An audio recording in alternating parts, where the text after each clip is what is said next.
Disability rights advocates have called for the inclusion of women with disabilities in conversation on disaster management, climate change planning, and adaptation efforts.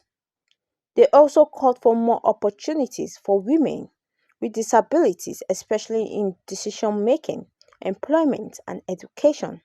This was as they converged on the nation's capital, Abuja, to dialogue on mainstreaming disability inclusion in climate change policies and programs.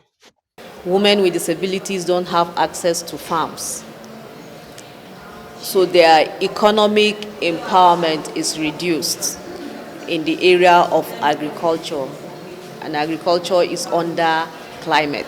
My recommendations are: one, we should include issues of women with disabilities under climate change activities in every project, in every agenda, in every policy. Our legal frameworks should encapsulate issues of women with disabilities and the impact of climate change. Then secondly, we need to plan along in all our designs. It should be universal. We should include and plan along with women with disabilities in all our activities in climate change. Then thirdly, we should empower, engage, employ women with disabilities in all our jobs and training opportunities. We need persons with disability to be brought in the table and to be able to work on some of these policies, to be able to include them on the policy. That is one, in terms of policy. And then secondly, in terms of early warning systems, should be put in place that will be inclusive and will be accessible to persons with disability. Early warning systems in terms of climate disaster. If climate disaster is coming, a deaf person, for instance, a person that is deaf may not actually hear a sound.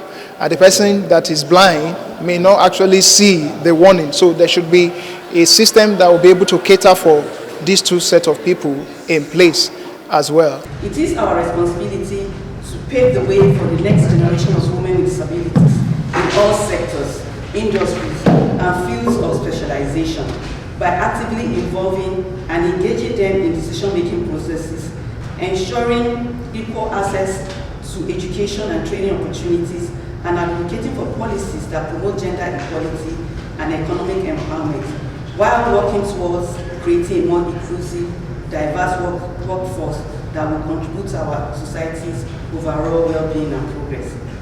To achieve this goal, we must address the various challenges hindering gender equality. These include, but not limited to, access to quality education, economic opportunity, reproductive health services, accessible and disability-friendly infrastructure, funding and protection from domestic violence or any violence and exploitation amongst violence. Also, disability-inclusive climate monitoring and evaluation systems are critical for a better understanding of the impact of climate change on women with disabilities and to develop targeted responses. Addressing these issues can create an environment where women and girls with disabilities can thrive and contribute to their full potential. The Sustainable Development will provide a roadmap for achieving gender equality and economic empowerment. Initiatives that promote education, entrepreneurship, and access to finance through an integrated and innovative financing framework will create a more level playing ground for women with disabilities in Nigeria.